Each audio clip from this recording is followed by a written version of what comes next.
In our headlines on this Wednesday, March 18th, here in South Korea, U.S. President Donald Trump angrily asserts the U.S., quote, does not need the help of anyone as global leaders rebuff his request for warships to secure the Strait of Hormuz from Iran's threats.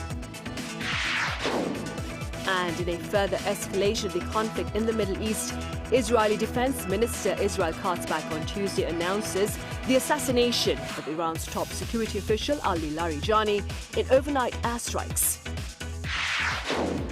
Meanwhile, here in South Korea, naphtha is designated a strategic economic security item as a prolonged unrest in the Middle East is expected to further challenge its supply chain. U.S. President Donald Trump has rebuked American allies, including South Korea, for their response to his request for warships in the Strait of Hormuz. Our foreign affairs correspondent Oh Soo-young covers his remarks, as well as the first display of dissent within his administration regarding the mission against Iran. U.S. President Donald Trump lashed out at allies after many refused or held back on his call to send warships to help secure the Strait of Hormuz. Posting on Truth Social, Trump declared America no longer needs or desires NATO's assistance, and likewise Japan, Australia and South Korea. He stated the US does not need the help of anyone, saying it is, quote, by far the most powerful country anywhere in the world. The outburst came on Tuesday after Trump had spent the previous days pressing allies to send their navies to the Strait of Hormuz, after Iran effectively closed the waterway in retaliation for US-Israeli attacks.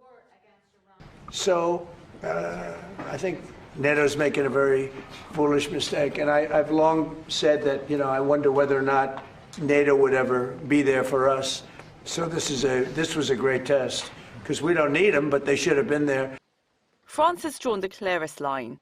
President Emmanuel Macron said Paris would never take part in operations to reopen the Strait of Hormuz in the current context, stressing that France was not party to the conflict. Australia's Transport Minister Catherine King bluntly said Canberra will not be sending a ship to the strait. Japan was more guarded but no more willing. Prime Minister Sanae Takaichi said there had been no decisions whatsoever on dispatching escort ships, and that Tokyo was still considering what it could do within its legal framework. South Korea has said it did not receive an official request, while its lawmakers have indicated a deployment would require legislative approval. Meanwhile, the United Arab Emirates has shown more openness. A senior Emirati official said on Tuesday that Abu Dhabi could join an international effort to secure the strait. Split reactions are also emerging from within Washington. On Tuesday, Joe Kent, the head of the National Counterterrorism Center, resigned over the war, becoming the first senior Trump official known to quit over the conflict. In his resignation letter, Kent wrote that Iran posed no imminent threat to the US and said he could not support the war in good conscience. Oh Soo-young, Arirang News.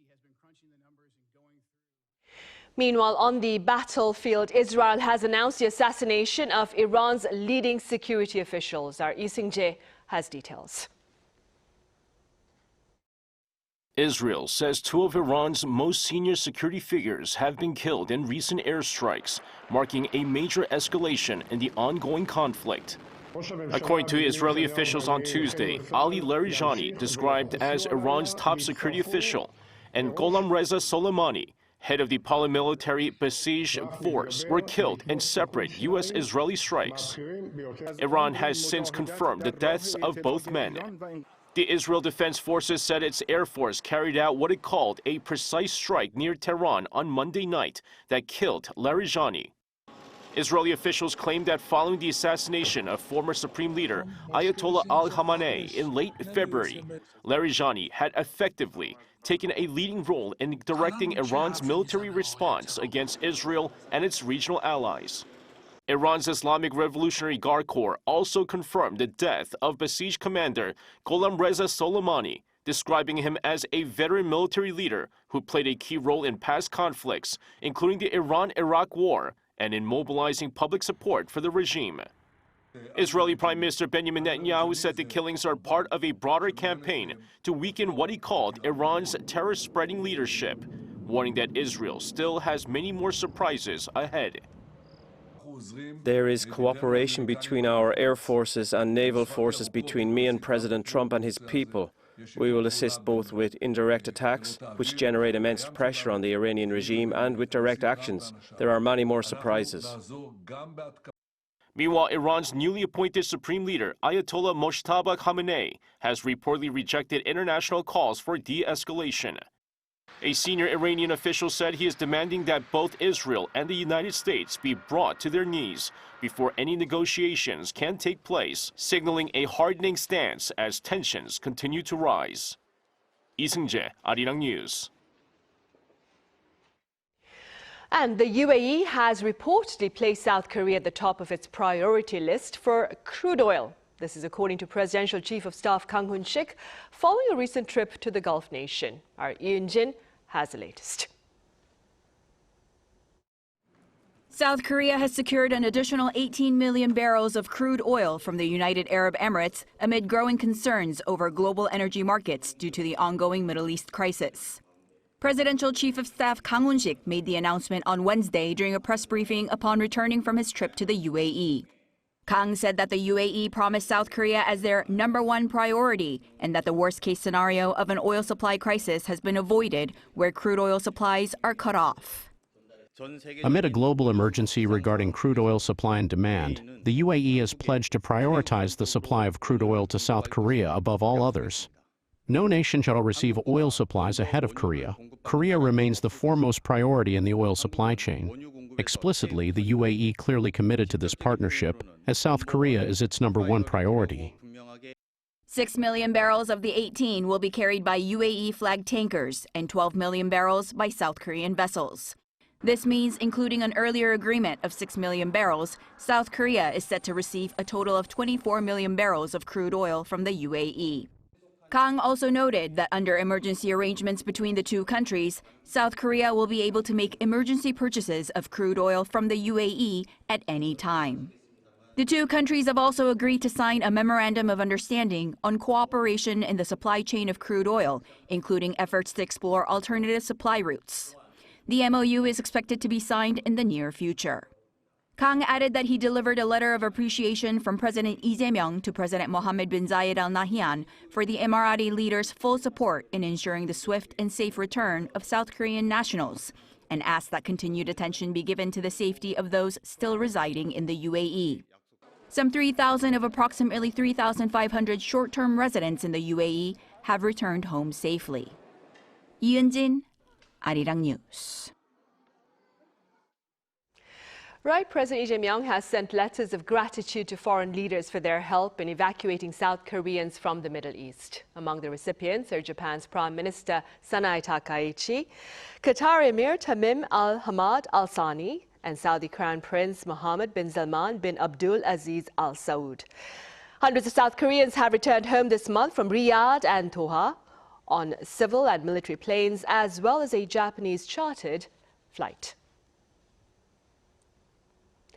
Also, here on the local front, the government is taking tangible action to protect its supply chain of raw materials and related businesses. Our An Sung-jin covers the latest countermeasures.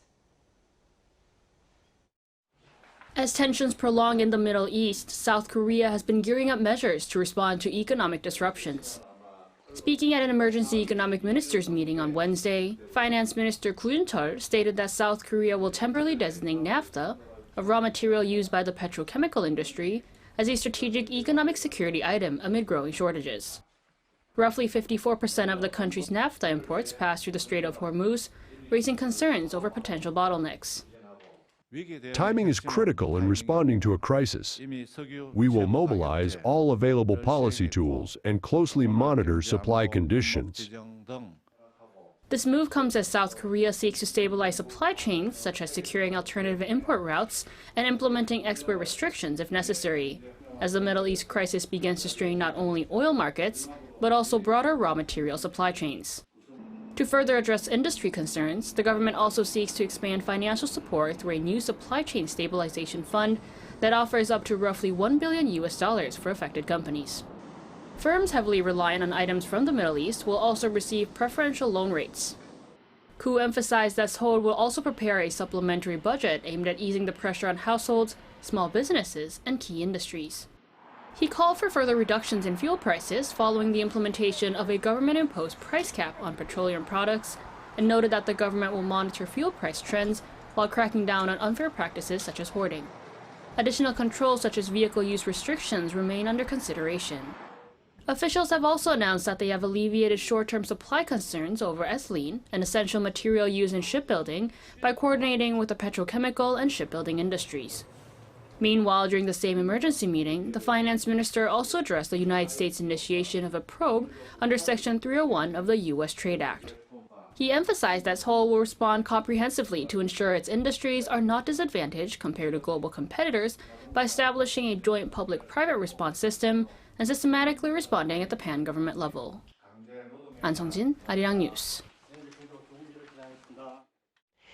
In other news now, South Korea posted its largest expansion in employment in 5 months in February, but the gain remained substantially uneven across age brackets. Our correspondent Kim Do-yeon explains. South Korea's job growth rebounded to the 200,000 level in February, but the underlying data reveals severe polarization across demographics and industries. According to the Ministry of Data and Statistics on Wednesday, total employment reached 28.41 million last month, up 234,000 from a year earlier. This marks the largest increase in 5 months. The growth was driven by the older demographics. Employment for those aged 60 and older surged by 287,000. And due to this, job creation was heavily concentrated in specific service sectors. Looking at the industries, the health and social welfare service sector saw an increase of 288,000. This marks 14 consecutive months of growth, driven by the expansion of care services and jobs for older adults, as well as an increase in the population of older people, who are the primary recipients of medical services. Conversely, employment among people aged 15 to 29 dropped by 146,000, driving the unemployment rate among young people to 7.7%, the highest for February in 5 years. This comes as high-skilled technology sectors experience severe contractions. The professional, scientific, and technical services sector lost 105,000 jobs. The information and communication sector shed 42,000. Both represent the steepest decline since current statistical standards were adopted in 2013. Questions arise whether this is due to AI's rise.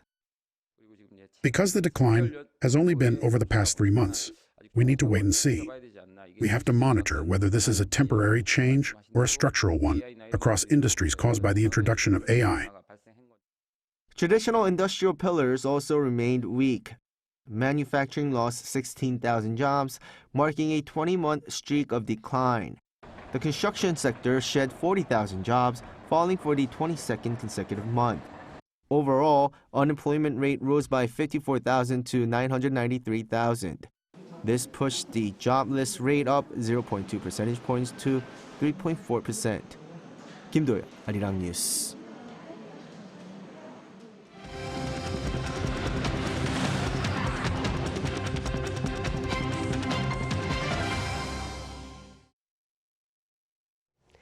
Come Saturday this week, BTS takes the stage in downtown Seoul for the first time in 4 years with a free comeback concert that pundits believe signals the start of a larger economic impact. Our Chung Hae-rim reports. This Saturday, March 21st, Seoul's historic Gwanghwamun Square will turn into a sea of purple as BTS holds a massive free concert celebrating their 5th album Arirang, drawing hundreds of thousands of fans. The economic anticipation is just as staggering as the expected crowd size.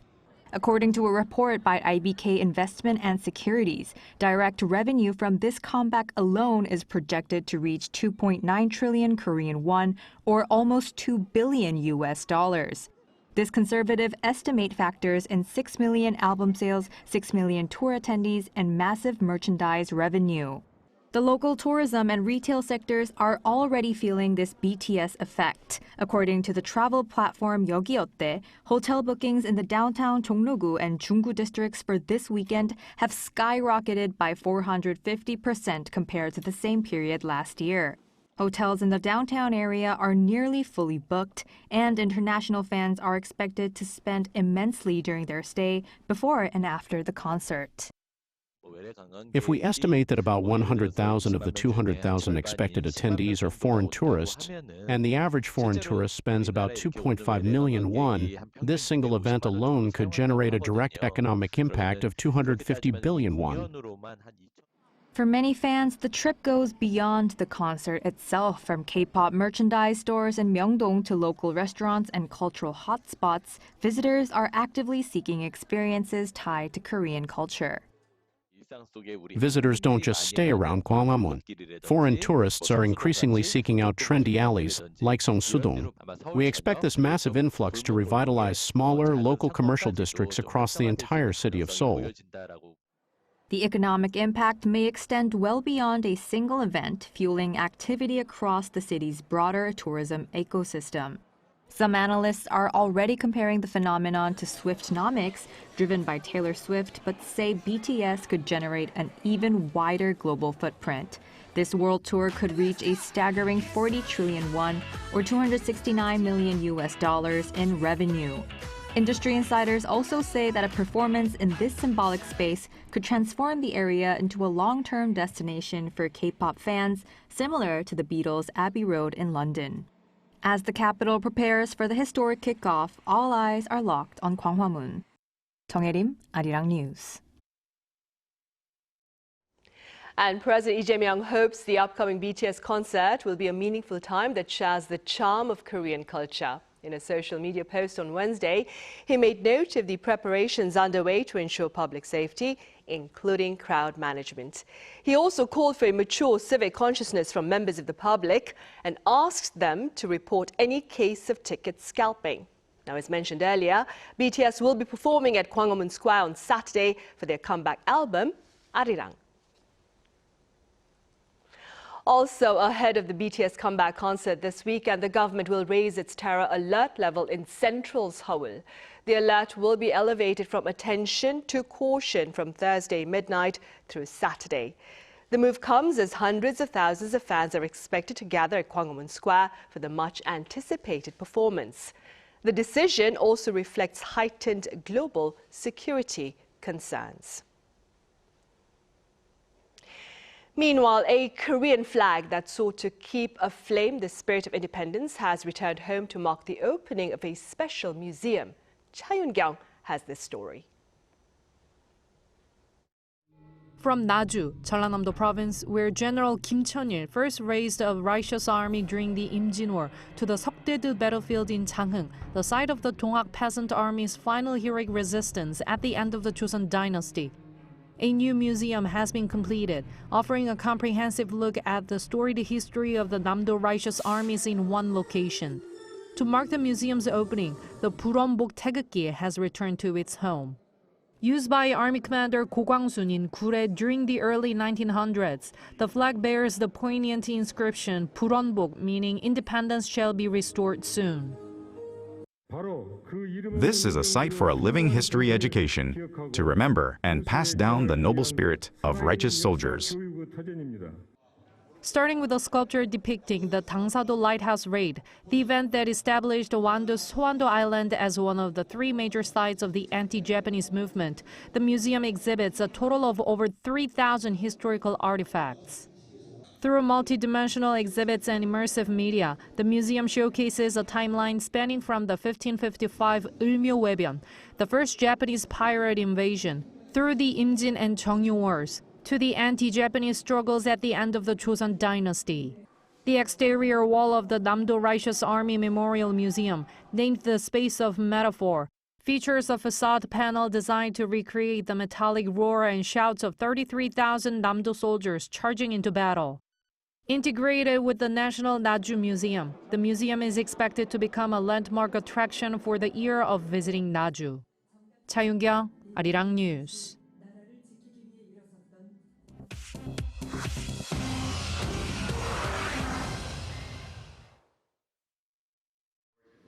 This is The World Now, bringing you everything you need to know from around the globe.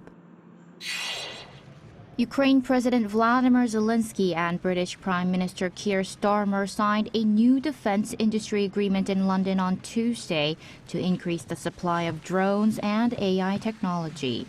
During the meeting at 10 Downing Street, President Zelensky labeled the regimes in Russia and Iran, quote, brothers in hatred and, quote, brothers in weapons. He urged Western allies to keep their focus on Ukraine despite the conflict in the Middle East.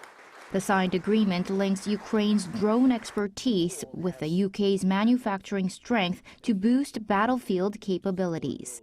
Prime Minister Starmer stated that the international community must ensure President Vladimir Putin does not benefit from shifting global attention. Colombian President Gustavo Petro announced on Tuesday that security forces discovered the remains of 27 people near the country's southern border following recent bombings in the region by Ecuador. The discovery occurred after Ecuadorian President Daniel Noboa ordered strikes against criminal organizations operating in the border region. President Noboa said that the Ecuadorian military targeted drug trafficking hideouts located strictly within Ecuadorian territory. President Petro initially questioned the location of the strikes and later clarified that he did not authorize the bombings on the Colombian side. The Congo Republic's Electoral Commission on Tuesday declared President Denis Sassou Nguesso the winner of the national election with nearly 95% of the vote. This victory grants the 82-year-old incumbent a new 5-year term, extending his tenure that began in 1979. Official data reported voter turnout at 84%, although opposition groups questioned the figures and boycotted the process due to transparency concerns. Sassou Nguesso's closest challenger received less than 2% of the total vote. Under current constitutional rules, this is expected to be the president's final term in office. In the U.S., a suspected meteor fell over the Cleveland area on Tuesday morning, creating a visible fireball and a sonic boom that shook residential buildings. The American Meteor Society documented sightings of the object from Wisconsin to Maryland at approximately 9 a.m. local time. Experts from the National Weather Service in Cleveland confirmed that they felt vibrations from the atmospheric entry, but found no immediate evidence of fallen debris. While small meteors enter the atmosphere daily, the brightness of this event allowed security cameras to capture the descent in daylight. Chu Ji-hyun, Arirang News.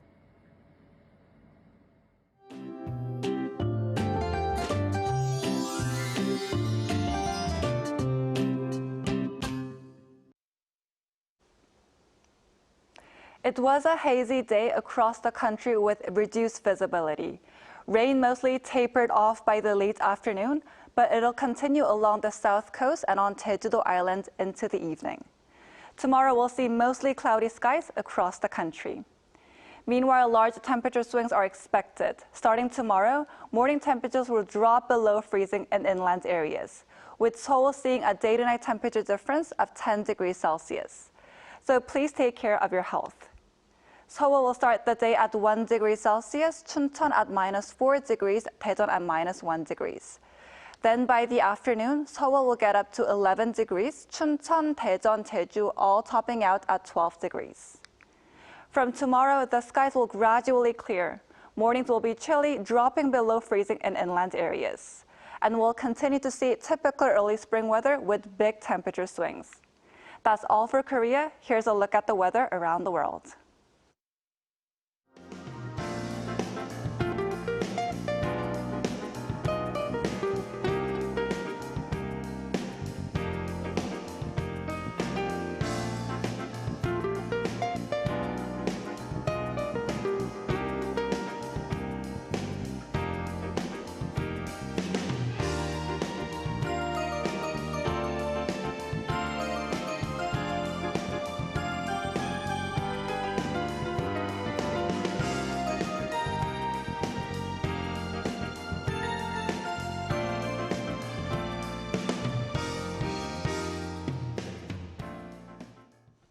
Those are the headlines at this hour here in South Korea. Coming up right after this break is our daily panel session, so do stay with us and thank you for now.